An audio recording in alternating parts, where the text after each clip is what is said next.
Hello everyone. Last class में हमने देखा कॉम्प्लेक्स नंबर। कॉम्प्लेक्स नंबर में हमने पढ़े algebra of complex number. Algebra of complex number में हमने देखा कि कोई कॉम्प्लेक्स नंबर है दो, तो उसका एडिशन कैसे होता है, सब्ट्रैक्शन कैसे होता है और मल्टीप्लिकेशन कैसे होता है। और साथ में हमने पढ़ा उनकी कुछ प्रॉपर्टीज। जैसे मल्टीप्लिकेशन में हमने सीखा कि कम्यूटेटिव लॉ का फॉलो होता है, एसोसिएटिव प्रॉपर्टी में क्या देखा जाता है, आइडेंटिटी एलिमेंट क्या डिफाइंड होगा, एंड उसी तरीके से हमने देखा उसका मल्टीप्लिकेटिव इनवर्स।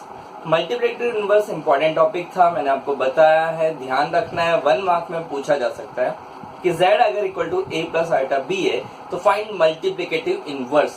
तो आपको डेफिनेशन पता है कि z इंटू जेड इनवर्स की वैल्यू क्या होनी चाहिए 1, तो z इनवर्स आ जाता है 1/z। तो हमने देखा कि अगर z a plus iota b है तो z इनवर्स उसका आता है a minus iota b upon a square plus b square. Simple सा मीनिंग है, जो भी इमेजिनरी नंबर है उसका साइन चेंज कर दो एंड अपॉन में लिख दो a square plus b square. यहां तक हमने पढ़ा लास्ट लेक्चर में।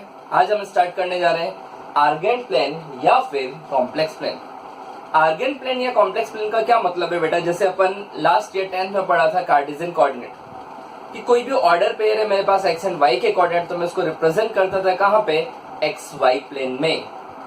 एग्जैक्टली कॉम्प्लेक्स नंबर को हम कहां रिप्रेजेंट करेंगे, तो कॉम्प्लेक्स नंबर को जहां रिप्रेजेंट किया जाता है, जहां लिखा जाता है, उस प्लेन को कहते हैं आर्गेंट प्लेन या फिर कॉम्प्लेक्स प्लेन।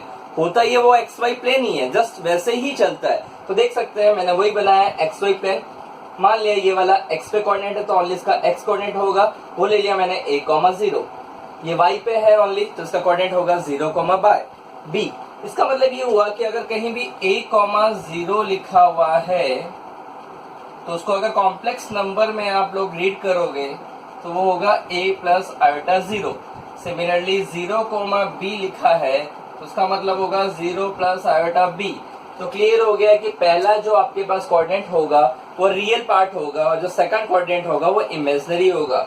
सिमिलरली a,b अगर लिखा है तो आप समझ गए हो, उसको लिख सकता था मैं a प्लस आयोटा b।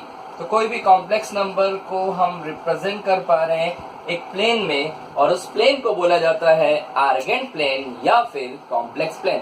होता आपके पास वैसे ही है एक्स एंड वाई। अब देख सकते हो एक्स एक्सिस पे सारी वैल्यूज कौन सी आ रही बेटा, रियल, इसलिए इस एक्सिस को भी बोला जाता है real axis. And Y axis पे सारी वैल्यूज आपके पास कौन सी मिल रही है, इमेजिनरी पार्ट, इसलिए ध्यान रखिएगा इसे कहते हैं इमेजिनरी एक्सिस। तो अब आपके पास समझ में आ गया होगा, 10th में आपने कभी पढ़ा भी होगा, देखा भी होगा कि एक्स एक्सिस को अपन रियल एक्सिस कहते हैं और वाई एक्सिस को हम इमेजिनरी एक्सिस कहते हैं। तो क्यों कहते हैं वो हमें समझ में आ गया, क्योंकि मेरे पास रियल वैल्यू सब किस पे मिल रही है, एक्स एक्सिस पे, और इमेजिनरी वैल्यू कहां पे डिफाइंड हो रही है, वाई पे। इसलिए एक्स एक्सिस कहलाता है real axis and Y axis कहलाता है इमेजिनरी एक्सिस। तो यहां तक नोट डाउन कर लीजिए, एक बार देख लीजिए।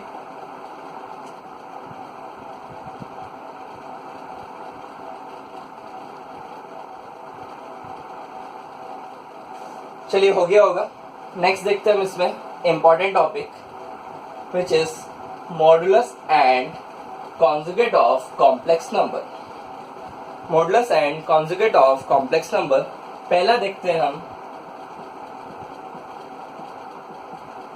Modulus of complex number. Modulus of complex number को रिप्रेजेंट करते हैं z मॉडुलस से। तो मीनिंग क्लियर हो गया। z मॉडुलस का मतलब ये होता है बेटा, आपने क्लास 10th में भी और लोअर क्लासेस में भी देखा है कि आपने पढ़ा था बेटा एब्सोल्यूट वैल्यू। एब्सोल्यूट वैल्यू का क्या मतलब होता था कि आप हमेशा उसकी कोई भी वैल्यू हो, -3 भी लिखा हुआ है तो ऑलवेज क्या लिखते थे, पॉजिटिव। 2 भी लिखा हुआ है तो क्यों लिखते थे, पॉजिटिव। तो उसका मीनिंग क्या होता था, मॉडुलस या फिर एब्सोल्यूट वैल्यू का मतलब होता है कोई भी पॉइंट, उसका डिस्टेंस ओरिजिन के रेस्पेक्ट में। ओरिजिन के रेस्पेक्ट में किसी भी कोऑर्डिनेट या पॉइंट का अपन डिस्टेंस देखते हैं तो वो ऑलवेज क्या आएगा आपके पास, पॉजिटिव। तो मॉडुलस का भी वही मतलब होता है। मैंने एज्यूम कर लिया लेट ये आपके पास O पॉइंट, ये कोई भी कॉम्प्लेक्स प्लेन में या आर्गेंट प्लेन में कोऑर्डिनेट ले लिया मैंने a,b। अब इसका मतलब क्या हुआ, ये जो OP का डिस्टेंस है, OP का डिस्टेंस जो है इसी को कहते हैं बेटा z modulus.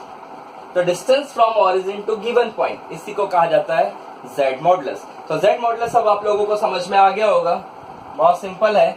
Using distance formula तो क्या लिख सकता था मैं, a माइनस 0 का whole square plus b minus 0 का होल स्क्वायर, या फिर simply root A square plus B square. तो आज के बाद ध्यान रखिएगा z मॉडुलस की वैल्यू हो जाती है root A square plus B square. Is it clear? तो आप इजीली देख सकते हो कोई भी मेरे पास कॉम्प्लेक्स नंबर दिया है तो उसकी वैल्यू क्या बनेगी, root A square plus B square, मतलब रियल पार्ट का स्क्वायर प्लस इमेजिनरी पार्ट का स्क्वायर। कुछ बच्चे इसमें कंफ्यूज होते हैं कि आयोटा बी का स्क्वायर, बेटा आयोटा बी का स्क्वायर नहीं, only A square plus B square. B कौन सा टर्म है, आयोटा का जो कोएफिशिएंट है उसे कहते हैं। तो मेरे पास z मॉडुलस ऑलवेज क्या आएगा, root A square plus B square. तो ऑलवेज क्या आएगी, नॉन नेगेटिव वैल्यू, कभी भी नेगेटिव वैल्यू नहीं आ सकती है, इसीलिए वो क्या होता है, एब्सोल्यूट वैल्यू भी कहते हैं या फिर मॉडुलस भी कहते हैं। ये नोट डाउन कर लीजिए एक बार, इस पे कुछ सम्स देखते हैं। और ध्यान रखिएगा कि कोई भी कॉम्प्लेक्स नंबर अगर स्टैंडर्ड फॉर्म में नहीं है तो first convert in standard form, तभी हम उस पर एप्लीकेबल कर सकते हैं, मॉडुलस फाइंड किया जा सकता है, अदरवाइज नहीं। चलिए एक एग्जांपल देखते हैं मॉडुलस ऑफ कॉम्प्लेक्स नंबर पे। मान लीजिए मैंने लिया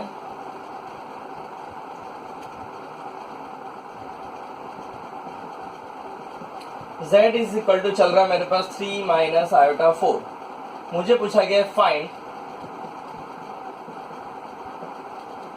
z मॉडुलस। तो आप लोग समझ गए होंगे z मॉडुलस मेरे पास कैसे बन जाएगा। यहां से कंपेयर कर सकते हो बेटा, a की वैल्यू मेरे पास क्या आ रही है 3 और b की वैल्यू क्या आ रही है -4। तो यह आ जाएगा 3 का स्क्वायर प्लस -4 का स्क्वायर। तो मतलब समझ में आ गया होगा, ये बन गया 9 प्लस 16, तो वो हो जाएगा आपके पास क्या 25, और 25 का स्क्वायर रूट क्या हो गया 5। तो बहुत इजीली फाइंड किया जा सकता है। मेरे पास कोई भी अगर कॉम्प्लेक्स नंबर दिया है, पूछा गया उसका मॉडुलस फाइंड करिए, तो कुछ नहीं करना था, ए स्क्वायर प्लस बी स्क्वायर करना है। ऑलवेज वैल्यू आपके पास पॉजिटिव ही आएगी क्योंकि वो एक एब्सोल्यूट वैल्यू है, एक डिस्टेंस को रिप्रेजेंट कर रहा है, तो कभी भी उसकी वैल्यू नेगेटिव नहीं आ सकती है। तो ये नोट डाउन कर लीजिए, हो गया होगा। देखते हैं अब एक और सम। मान लीजिए आपके पास स्टैंडर्ड फॉर्म नहीं दिया है, स्टैंडर्ड फॉर्म नहीं दिया है तो first convert in standard form. अब कैसे कन्वर्ट करते हैं वो समझ लीजिए। मान लीजिए मेरे पास दिया है 1 plus iota upon 1 minus iota. पूछा गया है find the modulus of this, ये इसका सिंबल है, किसका मॉडुलस फाइंड करिए।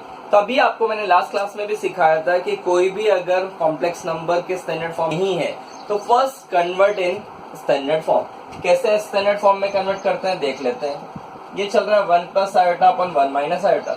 आपको बता रखा है कि डिनोमिनेटर में कभी भी आयोटा नहीं आना चाहिए, तो डिनोमिनेटर में आयोटा नहीं आना चाहिए, इसका मतलब क्या करना पड़ेगा, मुझे उस आयोटा को हटाना पड़ेगा। हटाने का वे क्या होता है, ऑलवेज डिनोमिनेटर में आयोटा आ रहा है तो मल्टीप्लिकेशन एंड डिवाइड कर दीजिए उसके कॉन्जुगेट से। अब इसका कॉन्जुगेट क्या हो जाएगा बेटा, तो इसका कॉन्जुगेट हो जाएगा 1 प्लस आयोटा। 1 प्लस आयोटा से मल्टीप्लिकेशन डिवाइड किया तो ऊपर तो बन गया बेटा 1 प्लस आयोटा का होल स्क्वायर और नीचे आ गया 1 माइनस आयोटा स्क्वायर। तो देख सकते हो ऊपर तो बन गया a प्लस बी का होल स्क्वायर, तो अप्लाई कर दिया मैंने, तो क्या आ जाएगा a square plus B square plus 2ab, और नीचे बन गया बेटा 1 प्लस 1। तो ये तो आ गया 1 माइनस 1 प्लस 2 आयोटा और अपन में आ जाएगा 2। तो मेरे पास देख सकते हो, इसको मैंने बोला अगर z है तो z की वैल्यू क्या आ गई, ओनली मेरे पास क्या रहा इमेजिनरी पार्ट, तो ये लिख सकता था 0 प्लस आयोटा।